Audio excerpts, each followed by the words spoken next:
Dans cette vidéo, nous allons utiliser le logiciel GeoGebra pour résoudre un problème de géométrie. Le problème est le suivant.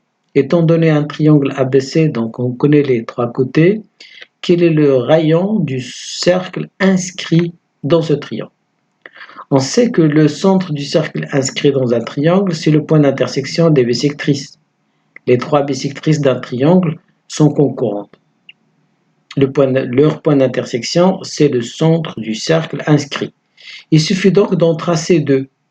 Alors pour tracer la bisectrice de l'angle CAB, on vient ici, on choisit bisectrice, un clic sur C, un clic sur le sommet de l'angle, et ensuite un clic sur B, et la bisectrice de l'angle CAB est représentée.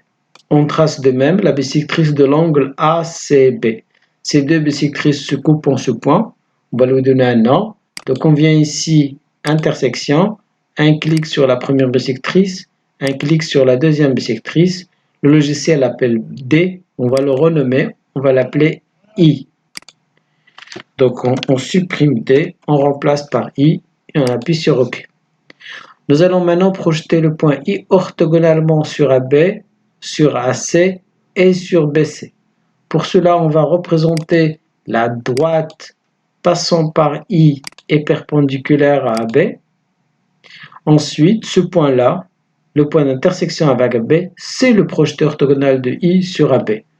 On va lui donner un nom, intersection entre cette perpendiculaire et AB, et on va l'appeler H. On va changer de nom, c'est le point H.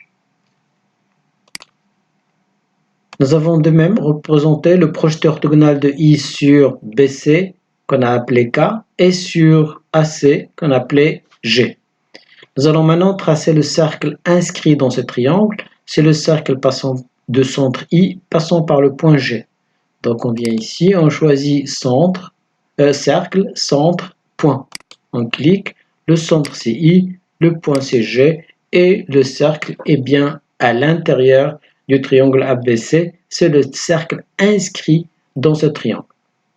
Vous voyez qu'il passe automatiquement par les points H et K, projetés orthogonaux de point I sur les côtés AB et BC respectivement. Nous allons maintenant, à l'aide de logiciel toujours, mesurer le rayon de ce cercle. Donc on vient ici, distance ou longueur, un clic sur I, un clic sur G, et le logiciel affiche la mesure de cette distance. IG égale à 1,95, c'est donc le rayon de ce cercle. Donc le logiciel nous a permis facilement de connaître le rayon de ce cercle, alors que algébriquement, c'est un peu difficile.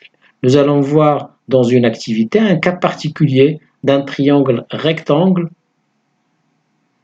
dont on connaît les mesures de côté, et là, algébriquement, on va pouvoir calculer algébriquement le rayon de ce cercle inscrit dans ce triangle.